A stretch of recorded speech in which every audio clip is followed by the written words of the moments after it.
कृष्ण हरे कृष्ण कृष्ण कृष्ण हरे हरे हरे राम राम राम हरे हरे हरे कृष्ण कृष्ण कृष्ण हरे हरे हरे राम राम राम हरे हरे। उपस्थित गौर भक्तबृंद, आज কানাইলাল একসাথে একাদশীর দিনে অনেক ভক্তবৃন্দ উপস্থিত হয়েছেন ভাগবত কথা শোনার জন্য। সবাই মন দিয়ে শুনবেন। ভগবত প্রাপ্তি, যখন ভগবানের প্রাপ্তি, যখন ঈশ্বর লাভের জন্য মানুষ শরীর পাওয়া গিয়াছে, এই যে আমরা মানব জন্ম, ঈশ্বর লাভের জন্য মানুষ শরীর পাওয়া গিয়াছে, তখন তাকে কঠিন কেন মনে হয়? ভগবতকে পাইবার জন্য কেন কঠিন মনে হয়? যে আমরা মানুষ জন্ম লাভ করার উদ্দেশ্য কি? ভগবত কৃপা, মানে ভগবত সেবার লাগার জন্য, ঈশ্বর লাভের জন্য মানুষ শরীর আমরা পাইবা গিয়াছে। ঈশ্বরকে কীভাবে লাভ করা যায়, তখন তাকে লাভ করতে কঠিন কেন মনে হয়? কেন জানি না লাভ করতাম? তার কারণ ভোগে আসক্তি। ভগবান লাভ করা কঠিন নয়, ভোগে আসক্তি ত্যাগ করাই কঠিন। রাধে রাধে, ছড়াই দে। ভোগের আসক্তি ত্যাগ করাই কঠিন। এখানে ভোগের আসক্তিটা ত্যাগ করাই কঠিন। ভগবত লাভকে কঠিন বলুন অথবা ভোগ আসক্তি ত্যাগ করা কঠিন বলুন, দুইটি কথা একই কথা। কঠিন দুই, ত্যাগ করা কঠিন, লাভ করা কঠিন না, দুইটির মধ্যে খুবই পার্থক্য আছে। ভগবত লাভ কঠিন মনে হলে সাধক শ্রবণ মনন জপ সাদায় প্রভৃতি তীব্র নিয়ে আসবেন, তারা তীব্রতা নিয়ে আসেন, কিন্তু ভোগ আসক্তি ত্যাগ করা বিষয়ে কোনো মন থাকবে না সাধকের। ভোগের আসক্তি ত্যাগ করা বিষয়ে কোনো মন থাকবে না। আর বস্তুত ঈশ্বর লাভ তো হয়েই আছে। কেমন সংসার বন্ধনকে ত্যাগ করতেই হবে। সংসারে বন্ধনের কারণেই আমাদের ভগবানের প্রাপ্তি কঠিন মনে হয়। এই ভগবান প্রাপ্তিটা কঠিন মনে হয় সংসার ত্যাগ করাতেই, এ বন্ধন থেকে। সংসারের সঙ্গে সম্বন্ধ কি করে ত্যাগ করা যাবে? এটা সংসারের সাথে আমরা একটা সম্বন্ধটা কিভাবে ত্যাগ করতে হবে? জিজ্ঞাসা যদি তীব্র হয়, মানে ভগবানের ডাকা যদি জিজ্ঞাসা তীব্র হয় অথবা আর্থভাবে খেতে প্রার্থনা করা হয়, তাহলে সংসার সম্বন্ধ কেটে যাবে। রাধে রাধে। ভগবান যদি ডাকার মতো ডাকি, আর্থভাবে খেতে খেতে করা ডাকি, তাহলে সংসার সম্বন্ধ কেটে যাবে। ভগবানের কৃপা সহসা বিবেক জাগ্রত হবে এবং সংসারে আসক্তি দূর হবে। যখন আমাদের ভগবতের কৃপাটা বিবেকটা জাগ্রত হয়, বিবেক যদি হয়, তা সংসার আসক্তি দূর হবে। আমাদের বিবেক জাগ্রত নাই, সেই জন্য সংসারে আমরা আবদ্ধ আসক্তি। ভগবত লাভ সুগময় কি করে হয়? ভগবান নিত্যলব্ধ, তিনি প্রত্যেক দেশ কালপাত্র বস্তু অবস্থা পরিস্থিতিতে এবং ঘটনা পরিপূর্ণ। তিনি সব জায়গার মধ্যে আছেন। ভগবান সবটা পরিপূর্ণ। তার প্রাপ্তি জড়ত্ব, মানে শরীর সংসার দ্বারা হয় না। তাকে পাইতে গেলে আমরা যে জড়ত্ব শরীর, এ জড় শরীর দ্বারা হয় না, বরং জড়ত্বকে ত্যাগের দ্বারাই হয়। এ মায়াময় জড়িত দিয়ে আমরা এটা ত্যাগই হয়। কিন্তু বিনাশশীল সংসারের দিকে দৃষ্টি তাকায়, এই যে সংসারটা অনিত্য, যারা সংসারটা নাশ হয়, সংসার একদিন নাশ হবে, এই স্ত্রী পুত্র পরিবার ঘর দরজা যত আছে বাড়ি ঘর সব তো নাশ হবে, কিন্তু বিনাশশীল সংসারের দিকে দৃষ্টি তাকায় ও বিনাশের সুখের প্রতি আসক্তি তাকায় আমাদের নিত্যলব্ধ পরমাত্মার অনুভূতি হয় না। আমরা যদি সংসারের শরীর নশ্বর, তবে এই জানাকে আমরা গুরুত্ব দেই না। সংসারটাতে আমরা নশ্বর এটা জানি, এই সংসারটাতে আমার স্থায়ী নয়, অস্থায়ী, এটা আমরা ভালো করে জানি, তবে আমরা গুরুত্ব দেই না। বাস্তবে শরীর সংসার বিনাশশীল, একথা আমরা শিখেছি, জানেছি, বুঝেছি। এই জন্য বিনাশশীল জানে আমরা সুখ লুপুতার কারণে তাতে মজে রয়েছি। আমরা জানিয়া শুনিয়া সংসারে মজিয়া রয়েছি, যে জানিয়া শুনিয়া বিষ খাইনু। সংসারও বিষান হলে দিবা নিশি ইয়া জোরে জুড়াইতে না করে আমি জানিয়া শুনিয়া বিষ খাইনু। তো যাই না, তুই বিষ খায়, যারা মারা যায় বিষ খাইয়া, এরা তো জানে বিষ খাইলে মারা যাইব। রাধে রাধে। আমরা তো সংসারে ঢুকি, আমরা তো জানি যে সংসারের কিতাব জ্বালা, সংসারের আবদ্ধই, হ্যাঁ, মায়া বন্ধন, সেটা জানি, জানিয়া শূন্য আমরা মজিয়া রয়েছি।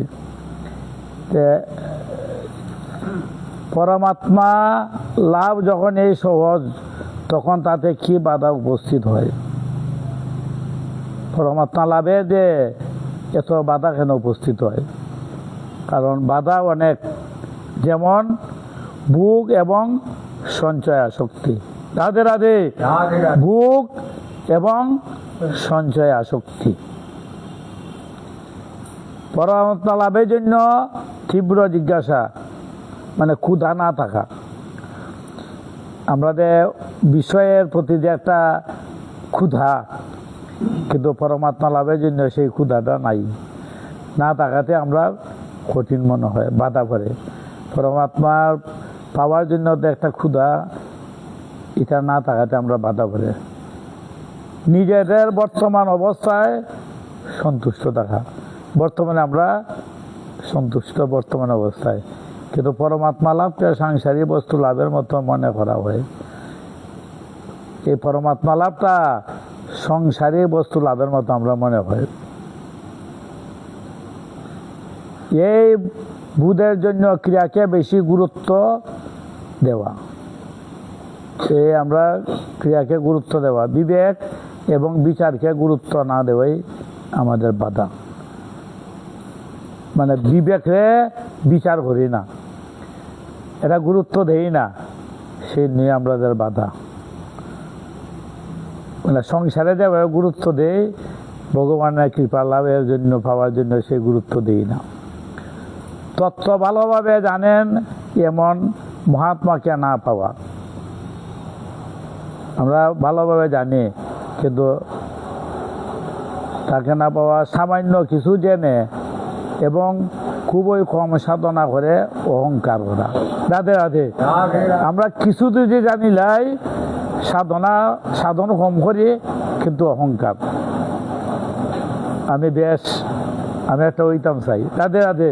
আমি একটা ওইতাম চাই, এই কিছু করবে তবে পাওয়া যাবে, কিছু দূর করো তবে পাওয়া যাবে। গুরু পাওয়া গেল না, কারণ কিছু পাওয়া গেল না, শুরু এই গুরুতর পাওয়া গেল না। সময় এই ভাগ্য একই রকম, আমি যোগ্য নই, আমি অধিকারী নই, এইরকম যে সংস্কার ভিতরে রয়ে গিয়েছে, সেইগুলি আমাদের বাধা স্বরূপ। ভিতরে একটা আছে, আমি এটা যোগ্য নই। কোন সাধক, কোনো সাধক ভগবানের জন্য খাদেন। রাধে রাধে। কেউ ভগবানের পাওয়ার জন্য সাধকরা খাটতেছে, তারা পাইবার জন্য, এবং বেকুল ইয়া খাটতেছে তাকে পাইবার জন্য। তাহলে তারা ভগবানকে কেন পান না? রাধে রাধে। তারা বেকুল ইয়া ভগবানকে খাটতেছে পাওয়ার জন্য, তাহলে তারা ভগবানকে কেন পান না? গভীর প্রশ্ন। তাদের ভিতরে ভগবান ছাড়া অন্য বিষয়, সুখ, আরাম, মান, সম্মান প্রভৃতি পাওয়ার ইচ্ছা থাকে। রাধে রাধে। কথাটা বুঝতে পারছো যে তাদের ভিতরে ভগবান ছাড়া অন্য বিষয় সুখ, আরাম, মান, সম্মান প্রভৃতি পাওয়ার ইচ্ছা থাকে। অন্য বস্তু ব্যক্তির গুরুত্ব এবং আকর্ষণ থাকে। রাধে রাধে। তাই ভগবানের জন্য কান্না তাৎকালিক হয়ে থাকে এবং অবস্থা যেমনকার তেমনই থেকে যায়।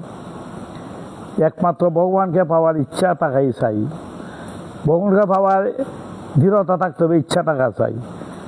তারা যদি সাধনায় লেগে থাকেন তাহলে অন্য কিছু পাওয়ার ইচ্ছা দূর হয়ে ঈশ্বরের প্রত্যাশা প্রবল হয়ে গেলে ভগবান পাওয়া যেতে পারে। যে ইচ্ছা যদি ঈশ্বরের প্রত্যাশাটা প্রবল হয়ে গেলে ভগবানকে পাওয়া যেতে পারে। বিকার অন্তঃকরণে হয়, সে পাপাত্মা লাভে কোনো বিকার বাধক হয় না। কিন্তু পরমাত্মা লাভে ভোগ আসক্তিতে বাধক বলা হয়েছে। সৃষ্টির মধ্যে কোনো কথা ঠিকই, দুইটির মধ্যে কোন কথাটা ঠিক। একটা কথা হলো যে বিকার অন্তঃকরণে হয়, পরমাত্মা লাভে কোনো বিকার বাধক হয় না। মানে পরমাত্মা লাভে ভোগ আসক্তিতে বাধক বলা হয়েছে। দুইটির মধ্যে কোনটি কথাটা ঠিক। অন্তঃকরণের সঙ্গে যুক্ত হয়ে সেই বিকারগুলিকে নিজের মধ্যে মেনে নিলে সেই বিকারগুলি বাধক হয়ে যায়। যদি অন্তঃকরণে আমরা যোগ করি, যুক্ত দিই যুগ, ওই বিকারটা নিজের মধ্যে মেনে, নিজের মধ্যে যদি মানি সেই বিকারগুলি বাধক হয়ে যায়। কিন্তু অন্তঃকরণে উল্কিত বিকারগুলির সঙ্গে নিজেকে যুক্ত না করলে বাধক হয় না। যদি এইটা আমাদের নিজের মধ্যে যুক্ত না করি দেই, আমরা এই যুগ কইরা দিই বিষয়বস্তু যা আছে। শরীরের সাহায্য ছাড়া আমরা কেমন করে সাধনা করব? সাধনা ক্রিয়া প্রাধান্য নেই, বিবেক এবং ভাবেরই প্রাধান্য থাকে।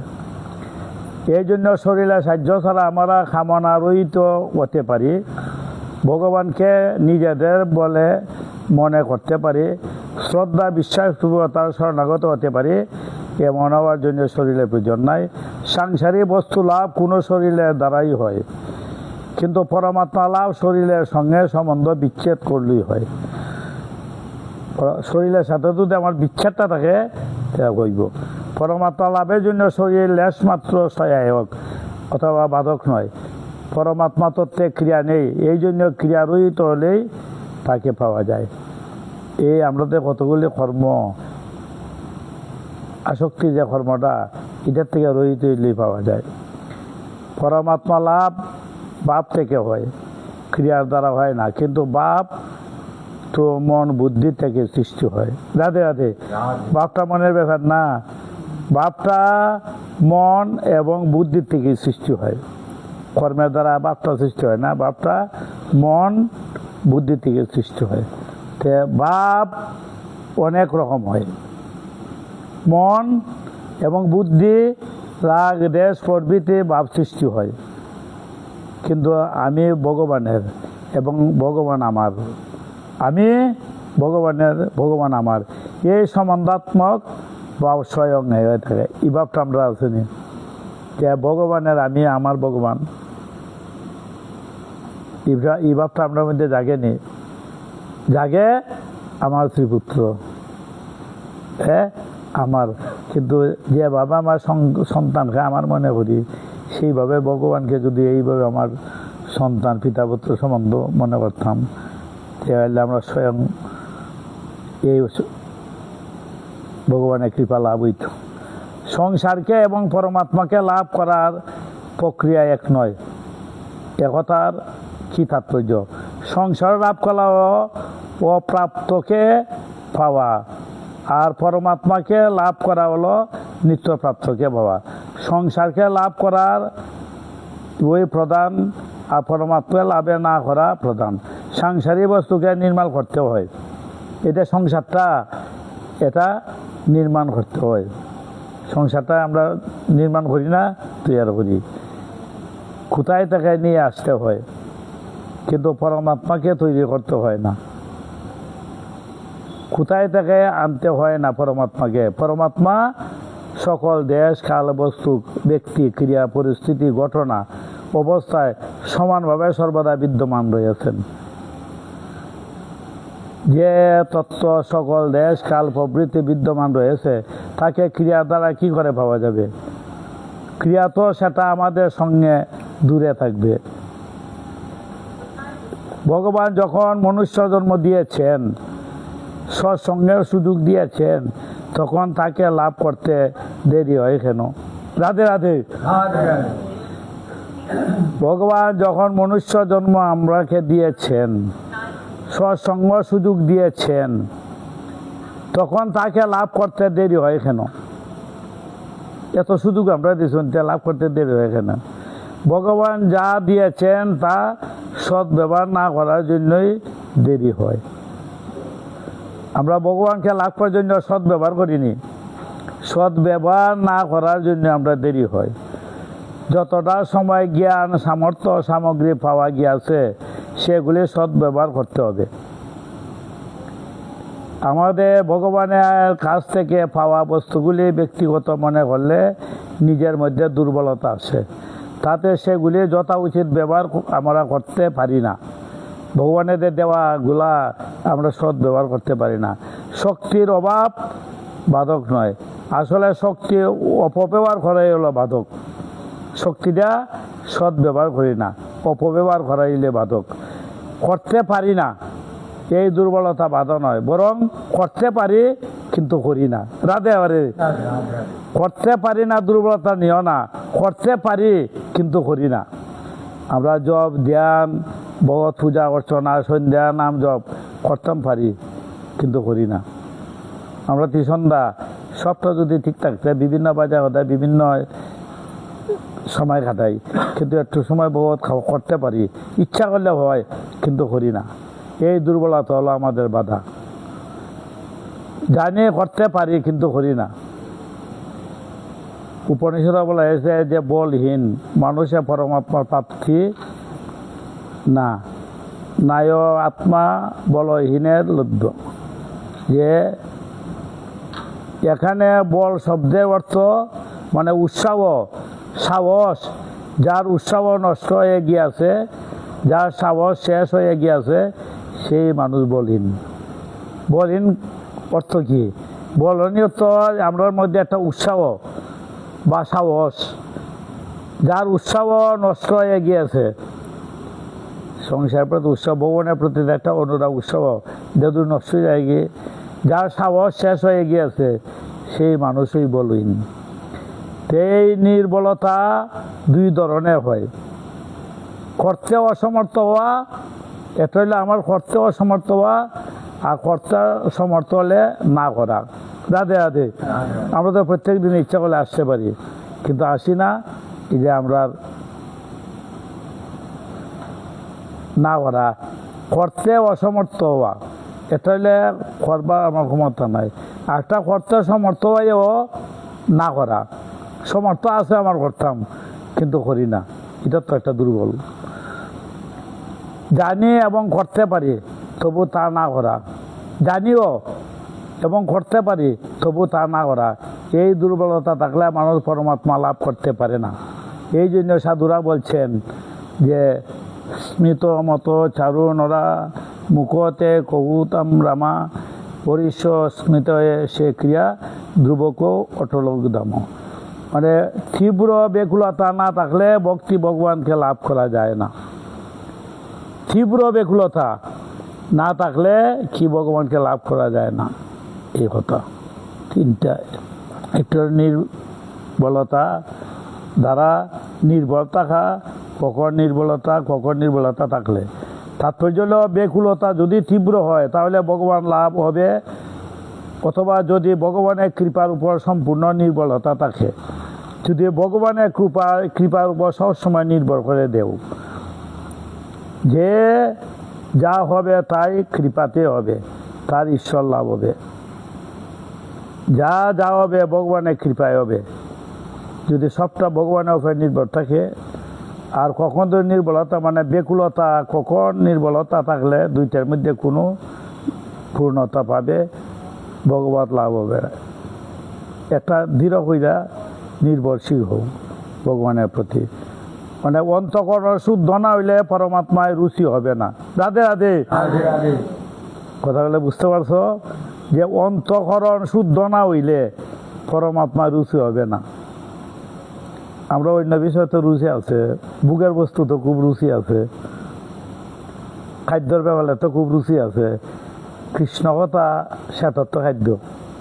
আজকে কৃষ্ণ কথা শ্রবণ করতেছ, এটা একটা খাদ্য বানাবে, পরমাত্মা খাদ্য, সেটা রুচি থাকতে হবে। জিহ্বার লালসা বিভিন্ন খাদ্য আমরা রুচিটা তো সবাই একরকম হয় না। আমাদের খাদ্যটা অনেকে অনেকভাবে রুচি, ঠিক কৃষ্ণ কথাটা সবাই রুচি হবে না। আর যদি রুচি না হয় পরমাত্মা লাভ হবে না। রাধে রাধে। অতএব পরমাত্মা লাভের জন্য অন্তঃকরণের শুদ্ধি হলো কারণ। মানে শুদ্ধ মন যার শুদ্ধ বুদ্ধি তার। আমার যদি শুদ্ধ মন না হয় তে ভগবানের প্রতি অনুরাগ আইতো না। পরমাত্মা লাভে অন্তঃকরণের শুদ্ধি কারণ নয়, কেননা পরমাত্মা লাভে কারণ দ্বারা মন হয় না। প্রত্যুত মানে বিশ্বাসকরণের সঙ্গে সম্বন্ধ বিচ্ছেদ থাকে হয়। আগে একটা বিশ্বাস থাকতে হবে, এই কারণে সঙ্গে সম্বন্ধ বিচ্ছেদ থেকে হয়। মানে অন্তঃকরণ অশুদ্ধ হলে পরমাত্মার দিকে রুচি হবে না। যদি অন্তরটা নির্মল না হয়, শুদ্ধ না হয়, সে পরমাত্মার দিকে রুচি হবে না। মানে কৃষ্ণ নামে ভগবত কথায় রুচি হবে না, এমন কোনো নিয়ম নাই। কোনো বড় বিপদ এলে কোনো সাধুর কৃপায় অথবা অন্য কোনো কারণে অশুদ্ধ অন্তঃকরণ বিশিষ্ট মানুষ পরমাত্মা যুক্ত হয়ে যেতে পারে। কোনো বিপদ হইলে ভগবানের ডাকবার মনে হয়, কেননা মূল এত পরমাত্মারই অংশ। গীতার মাঝে বলা হয়েছে, অপি চেদপি পাপিব্য সর্বৈব্য পাপকৃতম সর্বং জ্ঞান নেব বৃজিনম সন্তরিষ্যতি। তুমি যদি সকল প্রাণী পাপী অপেক্ষায় বেশি পাপী হও, তুমি সকল পাপী অপেক্ষায় বেশি পাপী হও, তাহলে তুমি জ্ঞানরূপী নৌকার দ্বারা নিঃসন্দেহে সমগ্র পাপ সমুদ্র ভালোভাবে পার হইতে পারবে। রাধে রাধে। যদি জ্ঞানেই সকল কর্মের পরিসমাপ্তি। যদি কোনো অতিশয় দুরাচারী ধ্যান দিও, যদি কোনো অতিশয় দুরাচারী অন্যান্য ভক্ত হয়ে আমার ভজন না করে, মানে একবার দুরাচারী যদি একনিষ্ঠভাবে আমার ভজন না করে, তাহলে তাকে সাধু বলে মানা উচিত। তারা সাধু করবে। যারা ভগবানের ভজনা করে অতি দুরাচার ব্যক্তি যদি আমার ভজনা করে, তাকে সাধু বলে মানা উচিত। কেননা সে যথাযথ নিশ্চয় করে গিয়েছে, তার উদ্দেশ্যটা তো মহৎ। আমরা কই না বেশবিক, তার বেশকে সম্মান দিতে হবে। যা আমাদের তা আমরা কেন পাই না? ভগবান তো আমাদের, তা আমরা কেন পাই না?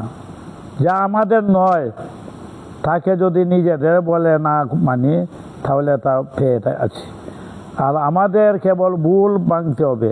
আমাদের মধ্যে একটা ভুল আছে, আমাদের কেবল ভুল ভাঙতে হবে। সুখের কামনায়, আশায়, ভোগের কারণে সংসারে আমাদের নয়, এই বিশ্বাস জাগে না। এটা একটা বিশ্বাস, এই সংসার আমার নেই, যে বিশ্বাস জাগতেইব। এটি আমাদের ভুলের কারণতা। এই ভুলটা আমরা ভাঙব, এই যে আমরা মধ্যে ভুলটা ভাঙব। এটার একটা কারণ বলতেছি, যে ভগবানের প্রতি শ্রদ্ধা বিশ্বাসটা রাখা। এক রাজা ছিলেন, তিনি একদিন সন্ধ্যাবেলায় রাজপ্রাসাদের ছাদের উপর 5-7 জন লোক সঙ্গে নিয়ে বিচরণ করছিলেন। একজন রাজা ছাদের উপরে 5-7 জন লোক নিয়ে ছাদের উপরে বসিয়া তারা একত্রে সমাবেত। প্রাসাদের পিছনে একটা ভাঙা দালান পড়েছিল, মানে এই ছাদের নিচে একটা ভাঙা দালান আছিল। ওই ভাঙা দালানটি কখন কখন সাধু সন্ত এসে কিছুদিন করে থাকতেন। ওই ভাঙা দালানটার মধ্যে একজন সাধু আসতেন। রাজা এই ভাঙা দালানটি দেখিয়ে তার সঙ্গীজনকে উদ্দেশ্য করে বলছেন, আচ্ছা, ওখানে একজন ভালো সাধু এসে মাঝে মাঝে থাকতো না? রাজা ওই সঙ্গীগণকে জিঙ্গাইতেছেন, ওই এখানে যে ভাঙা দালানটা ছিল, এই ভাঙা দালানটার মধ্যে তো এখন সাধুরে দেখি না, আগে তো মধ্যে মধ্যে সাধু থাকতো। হ্যাঁ, রাজার সঙ্গীরা বললো, হ্যাঁ মহারাজ আসছেন তো, কিন্তু কয়েক বছর হলো তিনি আর তো আসেন না, এখন তো এই সাধুরে দেখি না।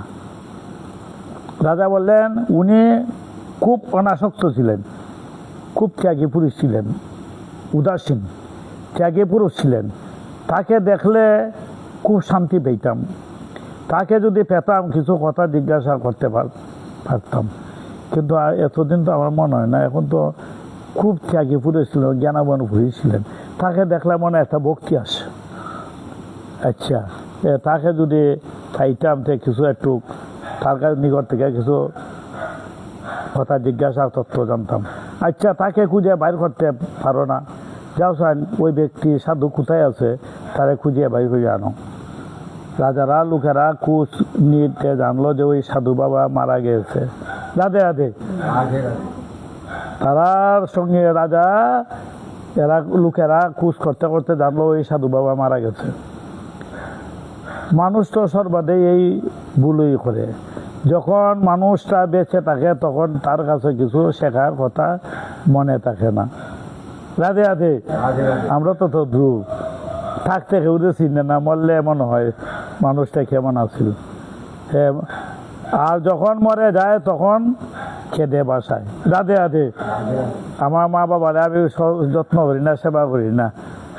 আমার স্বামীর সাথে সন্দেহ বিচ্ছেদ বিভিন্নতা সংসারে জীবিত, কিন্তু যখন মারা যায় তখন খানতে খানতে বাসায় দিই। রাধে রাধে। এরকম কথা কোনো জায়গায় আছে? থাকতে জিজ্ঞাসা করছি না, মরলে বাদে বুক বাসায় পরে খাতা খাতায় শুনতো। থাকতে যত্ন করছি না, মরলে তার অনুষ্ঠান করি। রাধে রাধে। থাকতে মা বাবার সেবা যত্ন করছি না, আমার না লোক দেখাইবার জন্য মরলে পরে মাইসে হইতো যে আমি মা বাবার লাগে একটু করছি। রাজা শুনে বললেন, হায় হায় হায়, আমার খুব ভুল হয়ে গেছে রে, আমি তার কাছে কিছু নিতে পারলাম না, আমার ভুল হয়েছে। আমি যদি আগে বুঝতাম, আমার আগে জ্ঞান আসলো না, আমি তার কাছে কিছু সাধারণ তত্ত্বকথা নিতে পারতাম। এখন তার কোনো শিষ্য যদি থাকে তাহলে নিয়ে এসো, আমি তার সঙ্গে দেখা করব। আচ্ছা, তোমরা একটু খবর লও, ওই সাধুর কোনো শিষ্য আসেনি?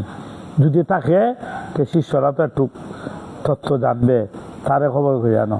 রাজা লোকজন খুব খুঁজাখুঁজি করতে করতে সাধুর সঙ্গে দেখালো, একটা সাধুর সঙ্গে দাঁড়া গেল। তারা জিজ্ঞাসা করলো, মহারাজ আপনি অমুক বাবাকে জানেন? সাধুজি বলছেন, হ্যাঁ জানি।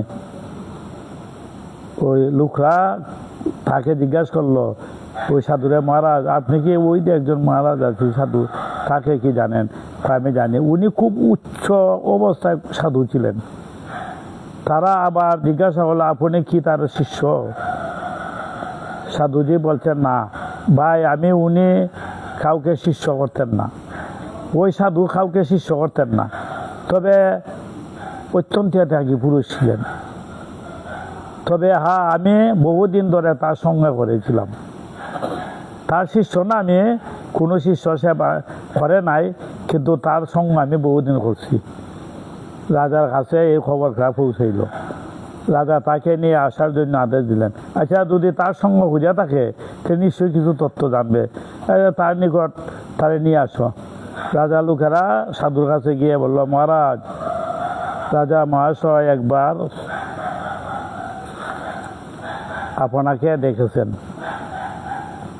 সাধুজি বললে, ভাই আমি তো কি অপরাধ করেছি যে রাজমহাশয় আমাকে দেখেছেন? আমি কি অপরাধ করছি আমাদের ডাকছেন? তারা বলল, না না সাধু বাবা, উনি আপনার সঙ্গে সৎসঙ্গ করার জন্য, পারমার্থিক কথাবার্তা শোনার জন্য ডেকেছেন। সৎসঙ্গ পারমার্থিক কথার জন্য জেনেছে। আপনি আমাদের সঙ্গে চলুন। সাধু যখন রাজি হলেন আর তাদের সঙ্গে রাজবাড়ির উদ্দেশ্যে রওনা হলেন। ওদের সাথে সাধু রওনা হয়েছিলেন রাজবাড়ির উদ্দেশ্যে। রাস্তার মাঝে একটা গলির মুখে কুকুরের কতগুলা বাচ্চা হয়েছিল।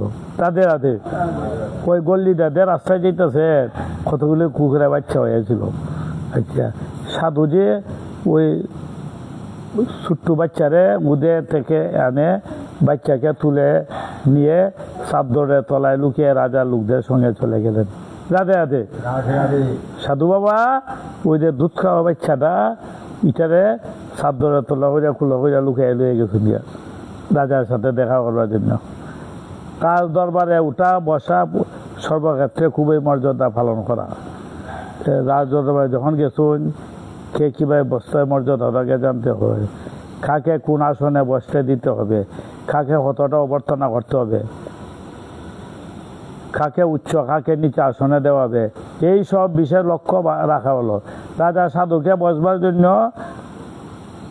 গালিচায় বিছিয়ে দিলেন, নিজে সেই গালিচায় বসে পড়লেন। উচ্চ নিচু কোনো ভেদ নাই থাকে না। সাধু বাবা গালিচায় বসে নিজের পাও দুইটা রাজার দিকে ছড়িয়ে দিলেন।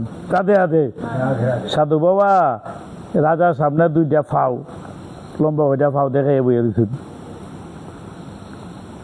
এটা একটা কিরম তা দেখে রাজা চিন্তা করলেন, এ খুব মূর্খ, সবজ জানে না, সৎ ব্যবহার জানে না, তো মূর্খ, কোনোদিন রাজসভায় আসে নাই, তাই রাজার সামনে কিভাবে বসতে হয় সে জানে না। রাজা ভাবতেছে এই একটা সামনে যা দেখাইয়া বইয়া দিছে, তো মূর্খ, জানে না। রাজা জিজ্ঞাসা করলেন, সাধু বাবা পা করে থেকে ছাড়ছেন? বাবাজি বলে, আপনি সাধু ভাই বলে যে দুইটা পাও সামনে যারা রাখছেন চলাইছেন। বাবাজি বললেন, যে দিন থেকে হাত গুটিয়ে নিয়েছি এ তাৎপর্য, যদি কিছু পাওয়ার ইচ্ছা থাকে তখন হাত বাড়িয়ে দিই। দাদে হাতে যদি কিচ্ছু পাওয়ার ইচ্ছা থাকে এতে হাত বাড়াই, আমার দেও। আর যদি পাওয়ার ইচ্ছা না থাকে এতে পাও দুইটা দেখা যায়, বোঝা গেল আমি কিছু চাই না। যদি কিছু নেবার না থাকে তবে হাত গুটিয়ে দিই, নাই পাও ছড়িয়ে দিই। এই বলে বাবাজি একবার বদ্রস্ত হয়ে বললেন। রাজা উত্তর শুনে চিন্তা করলেন, এত মূর্খ নয়, বরং খুব বুদ্ধিমান, ত্যাগী, জ্ঞানী। রাজা তার কাছে গিয়া মৃত সাধু মহারাজের হৃদয়ে সম্বন্ধে জানতেছিলেন। বাবাজি বললেন, রাজা গিয়া ওই সাধুদের তত্ত্বটা জানার জন্য বলছে, তুমি খুব উচ্চ ধরনের সাধু। তিনি খুব উচ্চ ধরনের সাধু ছিলেন, অমন সাধু খুব কম দেখা যায়। খুব উচ্চ ধরনের সাধু ছিলেন। ওই আগে যে বাংলা দলানের সাধু তার গুণগান গাইতেছে, খুব উচ্চ ধরনের সাধু খুব কম দেখা যায়। রাজা আপনি তার সঙ্গ করেছিলেন না? রাজা বলছেন, আপনি তার সঙ্গ করছেন? হ্যাঁ, আমি তার সঙ্গে করেছিলাম। সাধু বলল, রাজা আপনি তার কাছে কিছু পেয়েছেন? তার সঙ্গে দেখা করছেন, কিছু পেয়েছেন? না মহারাজ, আমি কিছু নেই না, তার সঙ্গে আমি কিছু নেই না। রাজা, তো আপনি শূন্য হয়ে গেলেন, কতদিন সঙ্গ করলেন আর তার থেকে কিছু শূন্য হয়ে কিছু জানলেন না?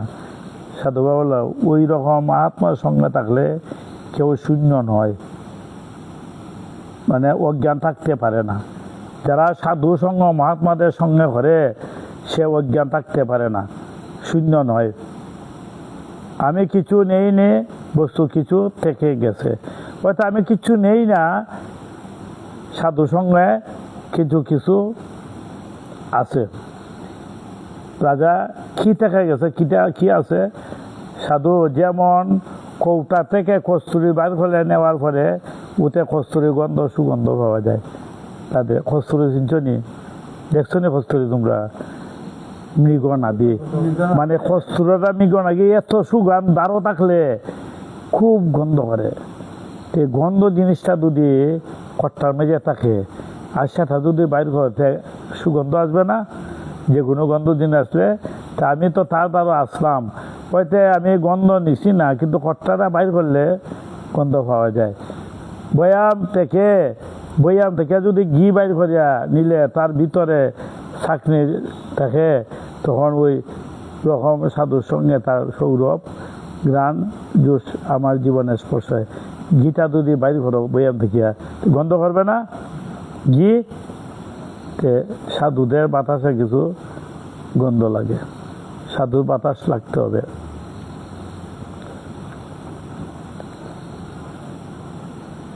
আমরা সাধু বাতাস লাগে না।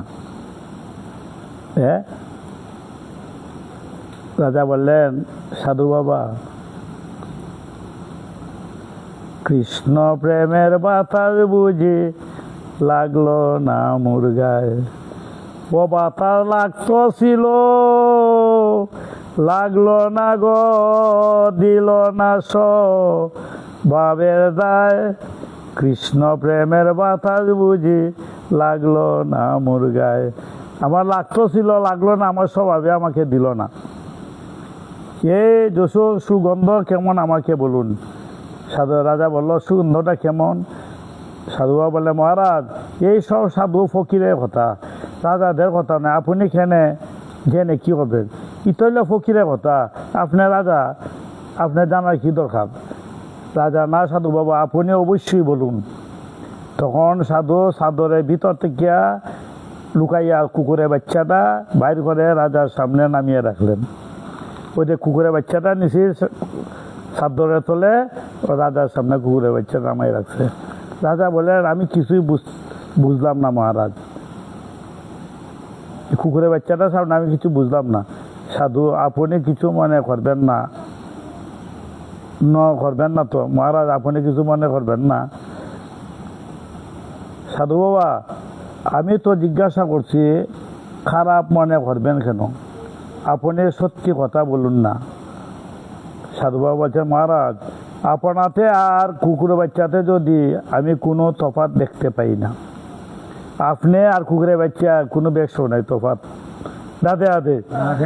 আমার দৃষ্টিতে কুকুরের বাচ্চা আর আপনার কোনো তফাৎ নাই।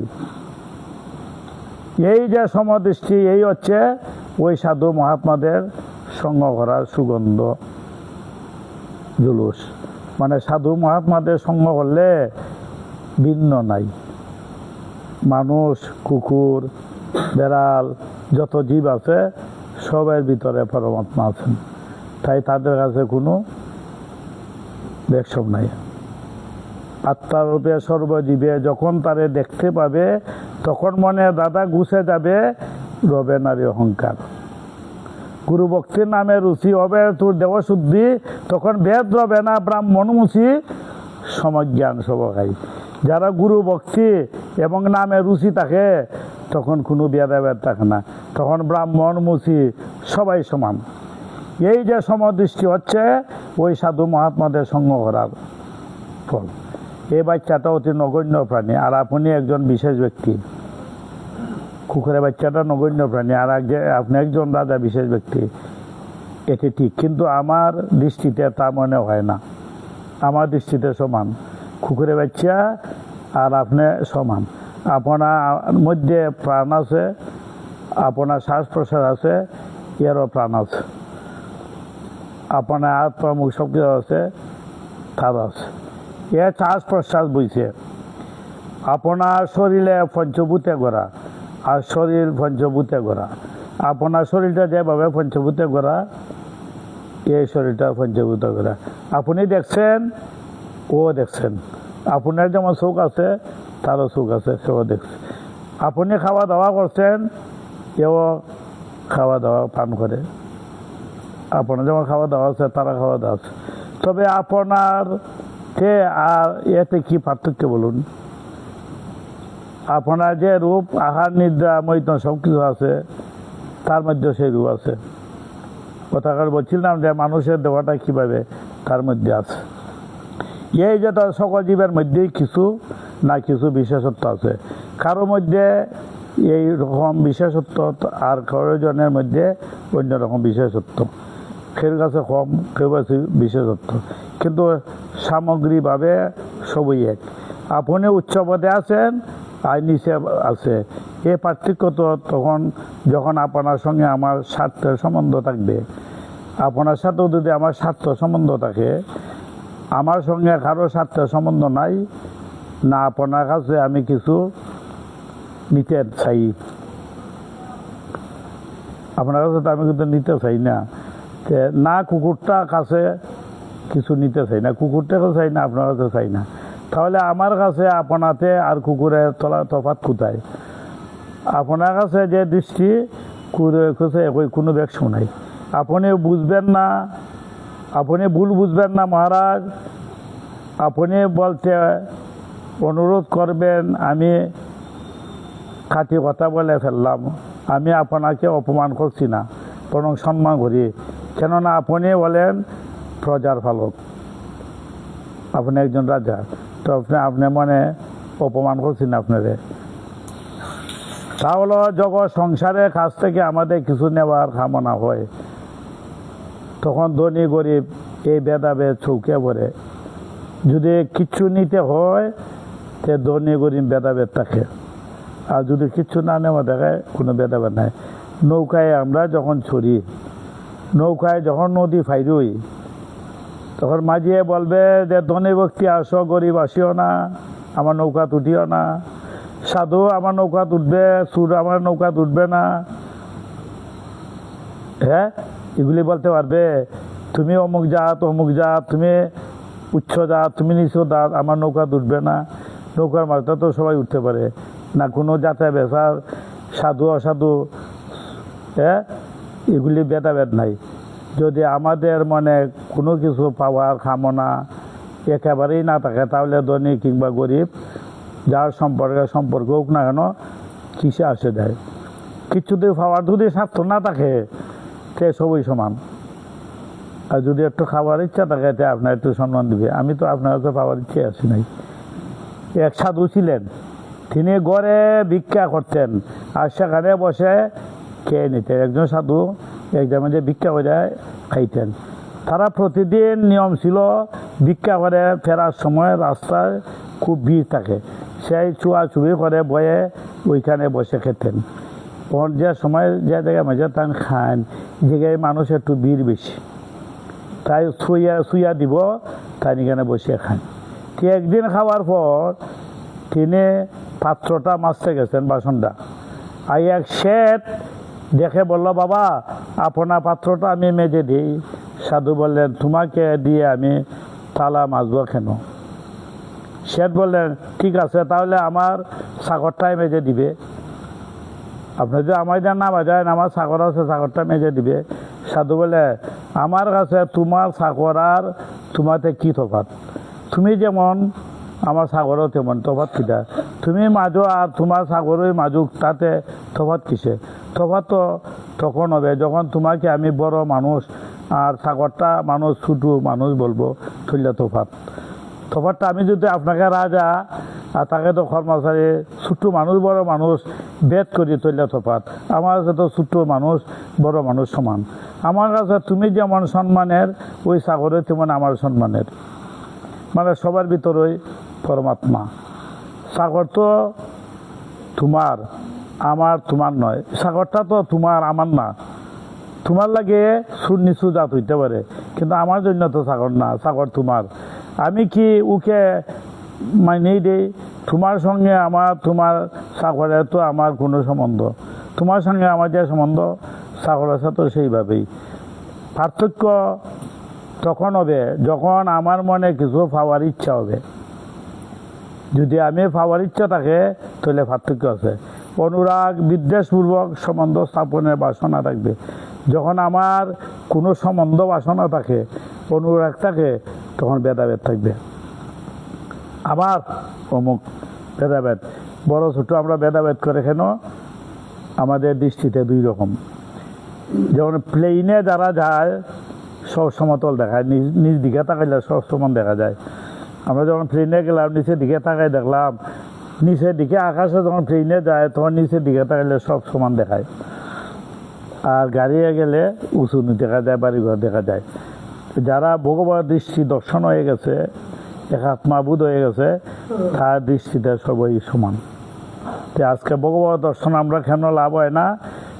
যদি ভেদাভেদ ভিন্ন ভিন্ন মনে করো, সে ভেদাভেদ হবে না। আত্মারূপে সবার ভিতরেই সমান। যাও আগামীকাল ভগবত সাধকের কথা আলোচনা হবে। জয় জয় খানিলাল যুবকী, জয় জয় খানিলাল যুবকী, জয় জয় খানিলাল যুবকী। গঙ্গা গীতা সাবিত্রী সীতা সত্য পরিবতা ব্রহ্মলি ব্রহ্মদাতি সন্ন্যামক্তিগিনী অথবা ভগবান আসিনে বেদের পরম দত্তাত্ম জ্ঞান মন্দির।